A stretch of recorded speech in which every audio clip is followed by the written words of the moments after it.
ఓం శ్రీ గురుభ్యో నమః. నేటి పంచాంగానికి స్వాగతం. 12వ తారీఖు మే 2026వ తారీఖుకి సంబంధించిన పంచాంగ వివరాలు సంక్షిప్తంగా ఈ వీడియోలో తెలుసుకుందాం. 12/5/2026 మంగళవారం, వసంత ఋతువు, ఉత్తరాయణం, వైశాఖ మాసం, కృష్ణపక్షం.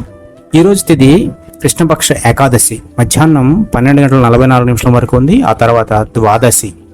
నేటి నక్షత్రం ఉత్తరాభాద్ర తెల్లవారుజామున 4:54 వరకు ఉంది. ఆ తర్వాత రేవతి నక్షత్రం. యోగము విష్కంభము ఉదయం 8:34 వరకు ఉంది. ఆ తర్వాత ప్రీతి. కరణము భద్ర మధ్యాహ్నం 12:44 వరకు ఉంది. ఆ తర్వాత భవ.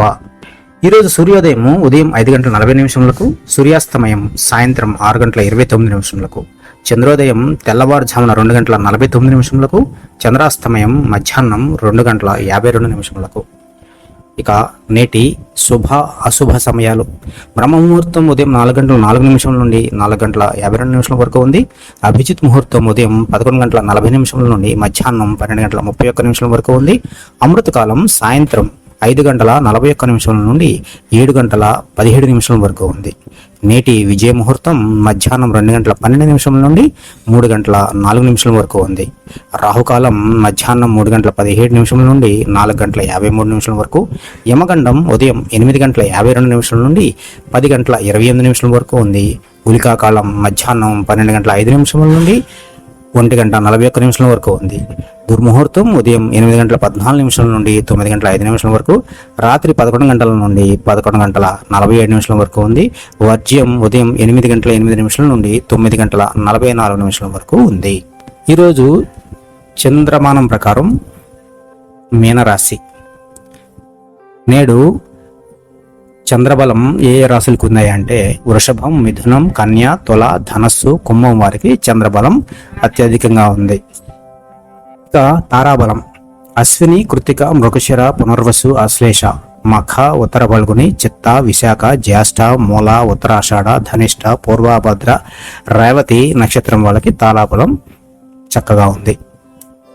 ఇక ఈరోజు విశేషం ఏంటి అంటే అపర ఏకాదశి. అపర అంటే అపరిమితమైనటువంటి సంపదలను ప్రసాదించేటటువంటి ఏకాదశి. ఈ అపర ఏకాదశిని పాప విముక్తి కోసం, పుణ్యఫలం కోసం, కీర్తి మరియు ఐశ్వర్యం కోసం ఏకాదశి వ్రతాన్ని ఈ అపర ఏకాదశి రోజున నిర్వర్తిస్తారు.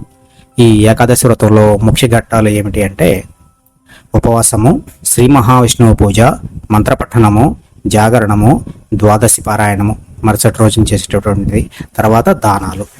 ఇవన్నీ కూడా అపర ఏకాదశి రోజున చేయవలసినటువంటి పనులు.